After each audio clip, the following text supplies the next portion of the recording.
Godmorgen og velkommen til Sønderjyske News torsdag den 3. marts. Igen i dag var der direktørmøde, hvor alle direktørerne fik 3 opgaver, og vi har snakket med Anna Lengsø om hendes samarbejde i hendes gruppe. Hvordan gik det møde i dag? Det gik rigtig godt. Vi fik en masse gode ting at vide om, hvordan vi skal gå i gang med de forskellige nye opgaver med at tænke lidt uden for boksen. Er der nogle af dine medarbejdere, der har glemt at rydde op i går? Nej, vi rullede alle computere op og stoler det hele. Er du klar til den første deadline i dag? Ja, det er vi. Vi arbejder på at blive færdige, men det skal vi nok nå. Vi har fået afleveret tiden de sidste par gange. Så. Mener du selv, du har god fantasi? Jeg forsøger på at have det med i opgaverne, men vi arbejder mere på at snakke sammen. Og, altså, det er ikke kun mig, der bestemmer, det er også de andre. Tak. Igen i dag var vi til chancekorttrækning, hvor vi snakkede med restaurantleder Lasse Vestergaard. Han trak desværre kortet, hvor der stod, at hans restaurant gik ned med madforgiftning. Du har lige leveret mad til et selskab på 15 personer. Flere fik madforgiftning. Du skal betale sagen og en erstatning. Så derudover... Vi sidder med restaurant Vestergaards direktør, Lasse Vestergaard. Hvordan gik jeres chancetrækning det? Jamen det gik ikke særlig godt. Vi havde madforgiftning af nogle varer, vi havde solgt, så vi fik 150.000 minus i en erstatningssag. Hvad vil I gøre for at tjene pengene igen? Altså vi vil prøve at indgå nogle aftaler og nogle chancetrækninger, så vi kan prøve at få tjent pengene ind, men chancetrækningen kan både gå i plus og minus. Og det næste vi skal til er vores lille konkurrence, som blev afholdt i år, hvor vinderen af 20.000 kroner var Markus Tim, leder af slagteriet. Han vandt, fordi at han så udsendelsen i går hurtigst. Hvad siger du? Jeg vil ikke. Vi har en vinder! Markus Tim, du hedder virksomhed Slagteri. Det var lige en 20 minutter, Tim. Øj, det var tæt på. Jeg tænkte, at du så udsendelsen. Først så hører jeg det ikke rigtigt, men så min gode medarbejder Mathilde, hun siger ligesom, at vi lige skal spole tilbage og lige se det. Og så siger Mark så, at jeg lige skal rende ind og sige, at jeg gerne vil have de 20.000, og det gør jeg så. Hvad siger du til præmien? Det kan jeg selvfølgelig altid bruge. Penge kan vi jo altid bruge. Hvad har din fabrik sådan? Er I pengenød, eller er det? Nej, det vil jeg ikke sige. Altså, vi var nummer 1 i går, men vi har været lidt uheldige med chancetrækningen. Som bekendt er Sønderjyske ramt af den store handelsskandale, og naturligvis havde vi et kamerahold ude. Tiltalte i henholdsvis tekstilfabrikken.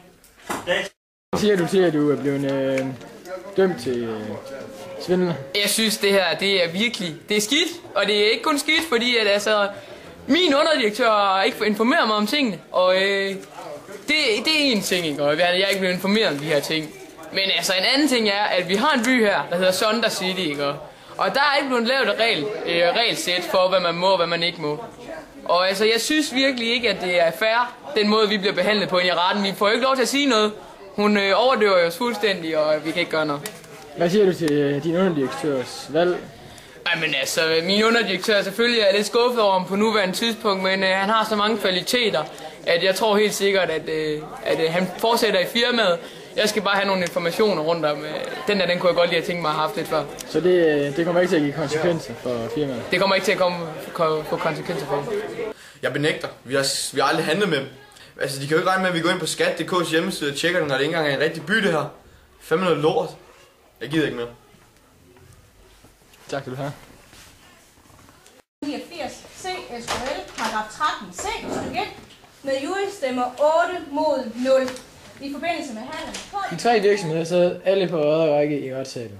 Nogle af direktørerne var tydeligvis mere påvirket end andre. Hvad siger du til dommen? Jeg føler lidt, at vi blev snydt i det, vi ikke vidste, hvordan det var, det fungerede. Vi troede, at det var okay at bytte, når det var, at det vi byttede, det havde den samme pris. Så vi føler os lidt snydt af Sønderjyskes ret. Vil I gå videre med sagen? Jeg vil selvfølgelig arbejde på det. Det er sikkert. Tak. Kreativiteten var stor, da de 11 direktører afleverede deres nye produkt kl. 12.30. Vi var naturligvis ude og snakke med nogle af direktørerne. Nu skal vi ud af 5 forskellige virksomheder, hvordan det går med deres produkt. Vi har lavet et rigtig godt produkt, og at vi virkelig har fået meget ud af det og fået opfundet noget nyt og noget brugbart, som man virkelig kan bruge. i vores lastbiler. Det går rigtig godt. Vi er faktisk allerede færdige med produktet, og jeg har været over baglevere. Det kan bruges, ja, det bliver nok specielt brugt af travle børnefamilier eller folk, som har lidt svært ved at komme ud og købe ind. Det er solceller i vinduer, som så gør, at vi sætter dem i huset. Hvor det så, når solen rammer ind, så går det hen til et lille boks, som sætter det videre ud i huset.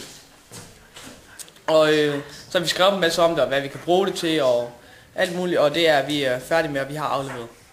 Vi har valgt som produkt at lave en menu, i det vi er en restaurant, så tænkte vi, det ville være oplagt. Og temaet i den her nye menu er udenlandsk mad, hvor vi som forret har en risotto, som jo er fra Italien, italiensk forret, som ligger let i maven, en norditaliensk forret.